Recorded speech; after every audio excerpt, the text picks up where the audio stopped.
Hi guys, I've just been editing yesterday's vlog and I realised I got drunk and never said goodnight to everybody. So, what we're going to do now, I'm just messing about on the internet. I've edited the vlog, it's exporting, ready to go up, so I'm ahead of the game. And yeah, and what I'm doing is looking through, like I'm looking, surfing the internet, I'm just looking for stuff that I would wish to buy if I had the money. And added them to my wish list for Christmas and things like that. Okay, speak to you shortly.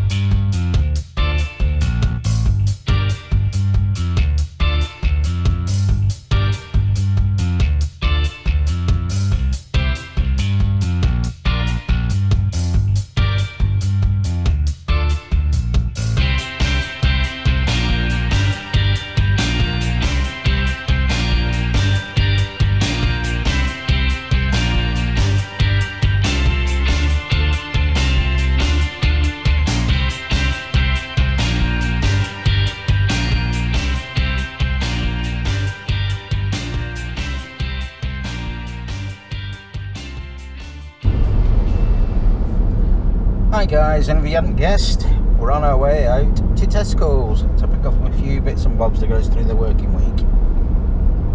The weather's absolutely gorgeous. Calm before the storm, I think. We forecast bad weather the next 2 days, aren't we? The storms again, it's very muggy, so you can tell it's actually going to storm, which is very unusual for this this area. If it gets up to this temperature, it doesn't feel muggy usually. It's usually it's very dry, so it feels pleasant.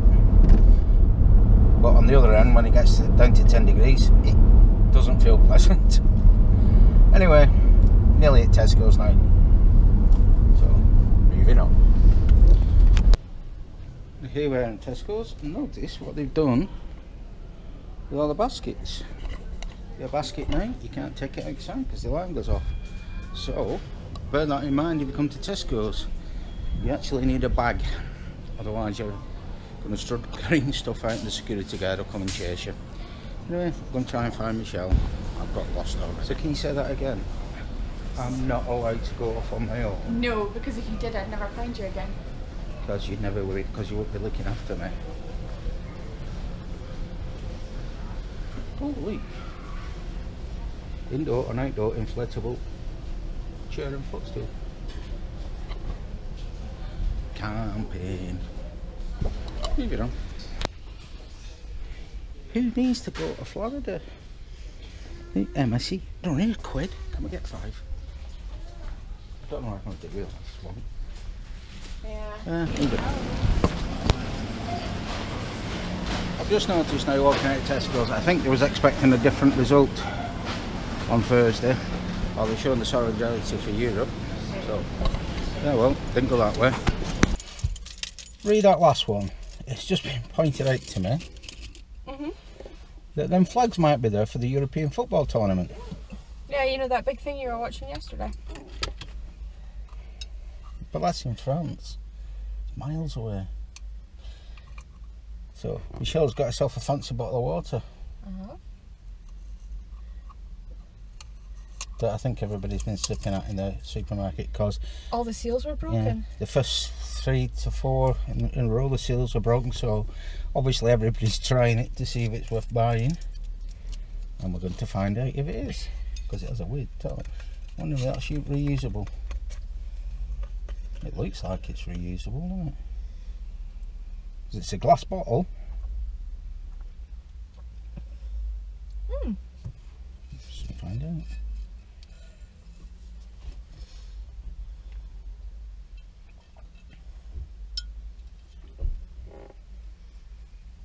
It is water. It is. Okay guys, we did say we forecast bad weather, but we haven't even got back from Tesco's. and the clouds and that are coming in. That's one of the things. We're living close to the coast. When the weather comes in, it comes in pretty fast. Now it's okay because we're nearly at home. I think it's raining over there. I can see it. I think you might be right. Yeah, I think we're nearly at home now, so it won't really bother us. This weekend, Gypsy, by the way, he was on holiday in his caravan. He's gonna be bothered. Anyway, nearly home. Speak to you shortly.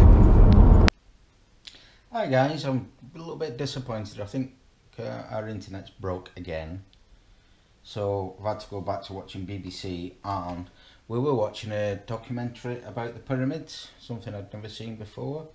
But some professor, I've forgotten her name now, from University of Columbus, I think, and a brand new theory about the Egyptians might have known more than we thought they did. I'll have to go back and watch that later. It's 8 o'clock now. We've not really done much today other than watched a bit of TV. I've watched the documentary about the last man on the moon, and that was quite good. I didn't know, I'd actually forgotten that he was part of the Apollo 10 mission as well, and he was a Gemini pilot, so quite accomplished. Well, yeah, Michelle's waiting for the programme to come on. And what's your programme you want to watch? It's all to do with the history of Holloway Prison. That's on in a couple of hours, isn't it? Yeah. So Michelle's about to watch that. I don't know if I'm going to stay up that late to watch. I might go upstairs and watch some other things. Yeah, because we haven't got it upstairs. It's only on the a certain channel. You can get down here. But apart from that, we're really not doing anything. We're ready for work tomorrow. Everything's ready. Back on our diet tomorrow. We're got to get back to it. Final stretch of dieting before we go to Florida in 100 and I'm trying to take probably about 113 days time, which yeah. Anyway, so have you finished any of your books? So you've no book review for us? No? What book are you reading? I'm still reading Darkening of Shadows. Whilst trying to download 15 apps on each phone. I'm just trying to download one app. How long have you been trying now? Well, I had to stop while you were streaming Netflix. It's just started again now. Yeah. And then Yes. the next one, a definite go slow. Well, I've just done a speed test on it. It wasn't that slow, but unless it's up and down, up and down. I'm saying it wasn't that slow. It wasn't that good. It was still missing 18 meg from somewhere, as advertised. Up to no. Anyway, well, Michelle fights with her app, and I what app is it? What app? What you checked? Oh, that walk thing, that walk app. Oh, the walk app. Yeah, for when you go to the gym tomorrow and your new gym clothes that you can't get on. I can't get off. I can get them on, just about, but getting them off is a bit of a problem. I helped. Boss laughing at me. That's what I'm here for, to help you take clothes off. Yeah, so I'm going to call it at that. So, hi everybody, and goodbye everybody. Next time I speak to you, I'll be pet lit because it's Monday morning. Okay. Oh, one last thing as well. I was watching the TV, and we've lost 11 of the shadow cabinet so far. In one day. Yeah. So that was. That's just irresponsible, losing 11 shadow cabinet members in one day. Wonder where I put them. And Michelle asked me a question, and I couldn't answer it. She asked the question was, how many people are in the shadow cabinet? And my answer to that was Jeremy Corbyn. I think they're all leaving. No, I don't know how many people's in the shadow cabinet. I don't know how many ministers there are. Apparently the most recent one, the Shadow Secretary General, is a big shock because he's quite far left like Corbyn is. He's not a Blairite or anything like that. So it was a bit, apparently it was a bit of a surprise. So. Oh, and we just What's question time? And Alex Salmond says Nicola Sturgeon's doing really well. Yeah, she's she's in fine fettle, I believe was the phrase he used. Yeah. Which means she's on good form. Oh yeah, apparently according to him, she's the only one what's not making a fool of herself or any of the parties making a fool of themselves. Although one thing that Michelle read out before, when we had the Scottish referendum, everybody knew there was going to be a referendum on Europe. Yeah. Everybody knew there was a chance that we might leave. And yet we still voted against independence for Scotland. Yeah. And basically the end of the comment was it went something like, you know, we voted in the Scottish referendum and voted to stay. The decision to take Scotland out of the EU wasn't a decision that Scotland took, it was a decision that Britain took as a whole, and democracy has been served. Because the referendum has happened and we are out. What the Scottish Government needs to do now is to buckle down and do its job, essentially. They spend, I tend to find, the more I see of people like Alex Salmond and Nicola Sturgeon on the TV, they spend most of their time complaining about the state the country is in because of what Westminster has done to us, and less about actually trying to fix what's wrong, whether it be as a result of what Westminster is doing or not. The thing that I always find really interesting is when you talk to people who are very pro independent Scotland, they talk about the devastation of our NHS, but the power for the NHS in Scotland has been devolved for 12 years. The Scottish Government has been dealing with the NHS for 12 years, and yet it's Westminster's fault that's in the state it's in. It's Westminster's fault that it takes me 2 weeks to get a GP appointment, and it's not. And I do find that very interesting. Yes, we don't generally get political on this vlog, and I think we better stop at that point. I think apart from one thing, I will say one thing. Everybody's saying that Scotland overwhelmingly voted to stay in Europe, but one thing I'll say, what was it, the exit won by what, 1 million votes? I think essentially they're sort of saying Scotland is being pulled out of the EU against its will, but they're discounting the 2 million people who voted to leave. Yeah, because well, that's exactly what I was saying. I'll turn it round. I think it was like a 56-44. No, what I'll do, I'll turn it round. England, Wales and Ireland voted to stay in Europe. 2 million Scottish people voted to take us out, and it was taken out by 1 million people. So you could actually say that the 2 million that voted to leave were the people what could have caused them to, you know. So it's a joint decision, okay. At the end of the day, it was a decision that Britain took as a whole, and when we voted against being an independent Scotland, we knew what we were walking into. Admittedly, almost everybody was surprised at the way the decision went. I think a lot of people expected us to stay, and we didn't. And it's time to move forward and negotiate and get on and realise this is more a reflection on people's mistrust and misunderstand. It's the government. It's the government. They don't like the government. It's not a misunderstanding. It's an imperfect understanding on what the EU does, and I'm just as guilty of that as the next person. I mean, when they announced that we were going to be having a referendum on membership of the EU, I actually turned around to Alan and say, what is it that the EU actually does?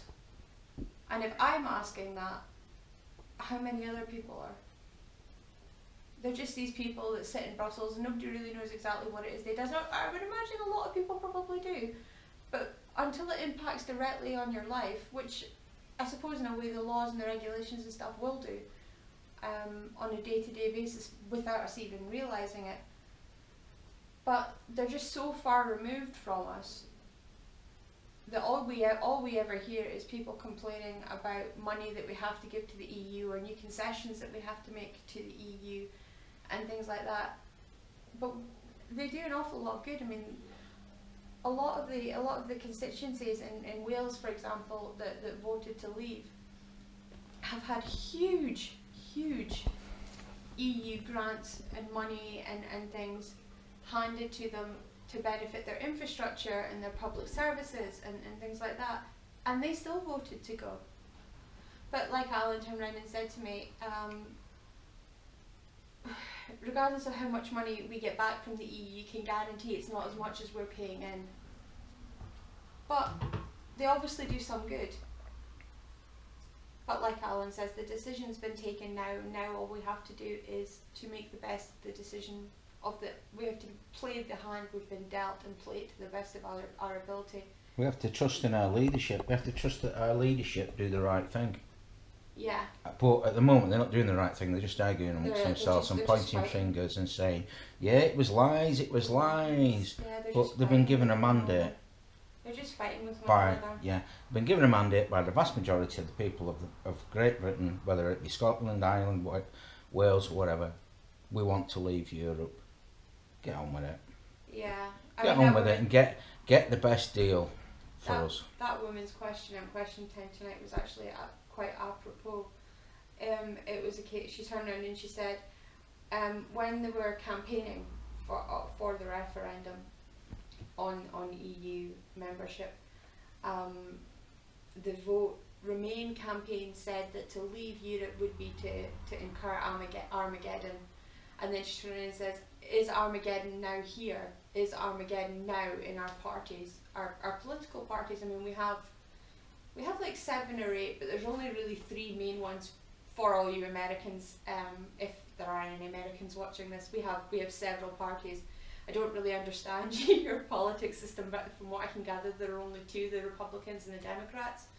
Whereas we have several, and they range along the spectrum from far left to far right. But most of them are somewhere around the middle or thereabouts. And yeah, I mean, our Prime Minister resigned, the leader of the opposition's had a vote of no confidence set against him, and he's lost 11 of his shadow cabinet, which is like the cabinet the opposition that sits in opposition. So the cabinet of the main party, which is the Conservatives, which is the same as the American, what are they closer to, the Democrats? I couldn't know. I'm not going to comment. Really sure, if I'm honest. And they have like a cabinet filled up with people who are like. They're not close to the Democrats because they're left wing, you know. So maybe closer to the Republicans. Then I'm not really sure. No, I wouldn't try and make. Okay. I wouldn't try and make. So the cabinet is made up of like the Chancellor of the Exchequer, who deals with the budgets, and there's a ministry liaison and an environmental liaison and people like that, who sit around a table with the Prime Minister and make the fundamental decisions. If you think about it, like the inner party, and then you've got the outer party, which is full of backbenchers who help them with votes and stuff. And for every member of the cabinet on the Conservatives, the current government side, the opposition has a corresponding member of their shadow cabinet. I'm assuming the opposition, yeah, like they have the Home Office. Yeah, the shadow Home Office. And then there's an education, shadow education, NHS, shadow NHS, shadow Chancellor, and so on and so forth. And then so you've got the main party who won the election. Then the opposition is usually the party that had the second highest number of votes, and then they have all the other parties that have members of Parliament who are elected are also in there, but they're not a member of. They're not technically a member of the opposition, but they're not a member of the other party either, and they use alliances and things like that to get votes through the government, votes through the House of Commons essentially. And I can't remember whatever. Oh yeah, so 11 members of the shadow cabinet resigned. Well, no, 10 of them resigned and 1 of them was sacked. Hilary Benn, I forget what he did. Sorry. He got sacked this morning for trying to instigate a coup. Basically, he basically decided to commit political mutiny, and he was sacked, and 10 of them resigned over the course of the day. The last one being about an hour ago. So I don't know how many members of the shadow cabinet he's got left, but the thing is he can just replace them from within the party with more people. If they accept the job. If they accept the job. but also because of the vote of no confidence on Monday, they're going to have a party meeting, and if the person who chairs the party meeting decides that the vote of no confidence stands, the motion of no confidence stands, then it will go to a vote, a party-wide vote to decide whether Jeremy Corbyn is going to be allowed to keep his job. It doesn't. That's the thing. That's what the internet said. No, they can have a vote of no confidence in him, and then it's up to him then. Oh. It's up to him. He can say, well, I've got a vote of no confidence in me, then go back to his the members. But if he just says, yeah, whatever, what you're going to do, and carries on, there's nothing you can do. You don't like me very much, but I don't care. So that's how it works, is it? Yeah, basically. Oh, right, okay, I didn't know because that. he's got the vast majority of the membership behind him. It's not just the MPs in Parliament. When Jeremy Corbyn was elected leader of the Labour Party, who is the party that he stands for, he actually ended up gaining 200,000 members of the Labour Party prior to his election, essentially, inter-party election into being leader of the Labour Party. And I've got a horrible feeling. I've got a funny feeling that they're not gonna sort of let him go that easily. He's backed by the unions. Anyway, that's Michelle's talk constantly for 10 minutes. I'm sorry. So I've got to edit that. I'm just going to put it up, unless you don't want me to. I don't mind. Yeah. So let's see what debate we get back off. It'll be interesting to see how much of it I actually got right. My knowledge of politics is sketchy at best. I've only really become interested in politics in a very real sense of actually trying to understand what's going on in the last 4 years. Probably since about 6 months before the independence referendum, when I really started to sort of question what I was being told. I mean, everybody knows politicians lie. You can always tell when politicians are lying because their lips move. So it's just a matter of trying to cut through what they're telling you to try and get to the actual information. And I'm really going to stop waffling now because Alan's arms are going dead. Right, so moving on with that one. That's extended the day. Okay, so with that, I'm going to call it. And if Michelle's grasp on politics is incorrect, please correct me. I'd rather know I was wrong. Well, unless you don't agree with my opinion on something, in which case you're entitled to have it, and so am I. But if I've got anything about the basis of politics wrong, please tell me, because I would rather know. Anyway, comments below. I should now end it before Michelle starts going on about Stalin or something, and the Cold War, which she's been asking a lot of questions about lately. It wasn't really the Cold War. The latest one was the Cuban Missile Crisis. Yeah. Because she's got this thing that I remember it. He's been like, he lived through it. It's like he lived through Thatcher, for crying out loud. I'm not that old. Anyway, yes, I do remember Thatcher. Anyway, moving on. The crisis isn't that old. It was 1960. Okay, maybe early 1960s. That's maybe a bit further back than your memory should take you. But you know things. He's like my very own version of Wikipedia. Moving on, I remember it was 1961, I think it was, the Cuban Missile Crisis. That was the time that the world nearly ended before we all got born. Anyway. Or me indefinite. Moving on, I'm going to call it now, because I've got pins and needles in my hand. And Michelle will start telling me that I remember Korean War or something. You remember the first fall of Charlemagne? Actually, I do. I read about it in this. No, I don't. Moving on before we get back to the Egyptian. It's further back. Egyptian clearances or something.